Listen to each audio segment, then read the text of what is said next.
So now I'm ready to start plying. Now, just a little background. When I got my first fleece in May of 2018, so maybe like a year and a half ago, I had no idea what to do with it. So I had to get up to speed on equipment pretty quickly. And I wanted a nice wooden treadle wheel, like the one I showed you in the video about spinning singles.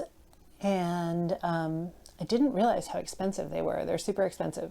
So these e-spinners, this is the electric eel wheel, are significantly cheaper.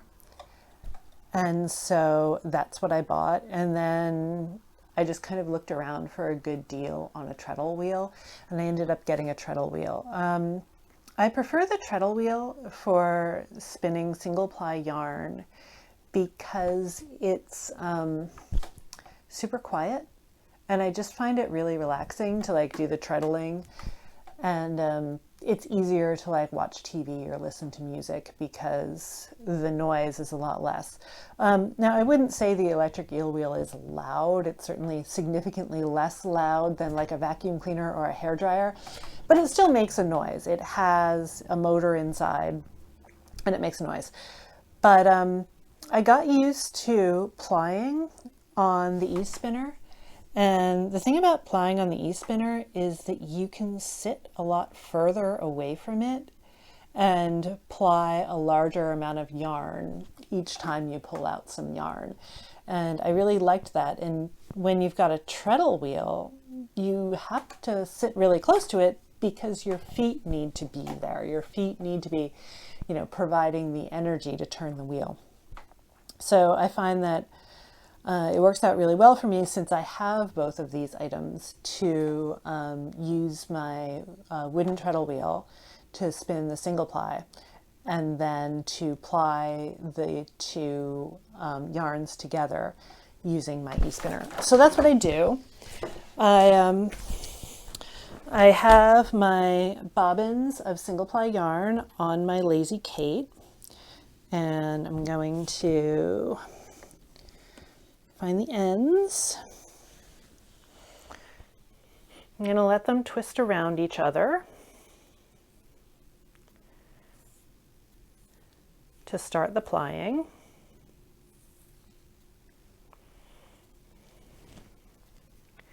I'm going to tie them to my leader, which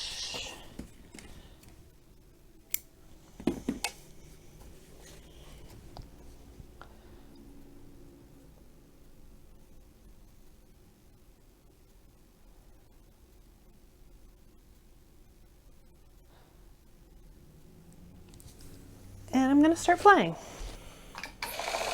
So you can hear the noise that the e-spinner makes. For some reason it's not pulling it. Oh, that's why.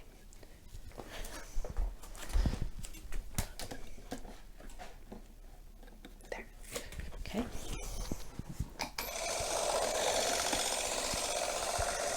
And I just pull the yarn out of the Lazy Kate,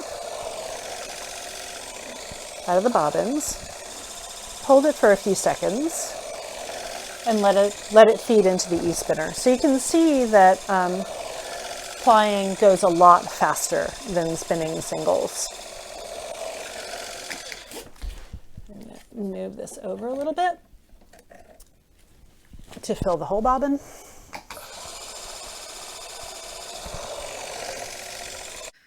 After my yarn is plied, I skein it. So I have a Swift here, and skeining is, I guess, pretty self-explanatory, but one thing I started doing recently that I just learned about is when I skein, I take my Swift and I put it really far away. This is my yarn. I put it really far away from my bobbin. The reason I do that is because when I ply, there's just no way to get the plying to be exactly even. It's going to be twisted more in some places, less in others. So this sort of allows the twist to kind of even out among sections. So Now I'm just going to twist it onto my Swift. Like this.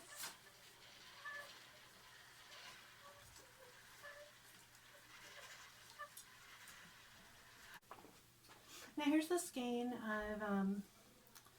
I've put ties in it in 4 places. I like contrast ties. I know a lot of people don't. I don't know, it's like they think it looks trashy or something, but I really like just being able to cut the tie and knowing that I'm not cutting into my yarn. So that's why I don't use matching ties except if I'm sort of entering some kind of a spinning competition. So I just take it off the Swift. And then snap it a couple times. Usually I check. So it's twisting a little bit. You can see it's sort of twisting, which is not ideal, but it might get better after I wash it to set the twist. So I'm just not going to worry about that.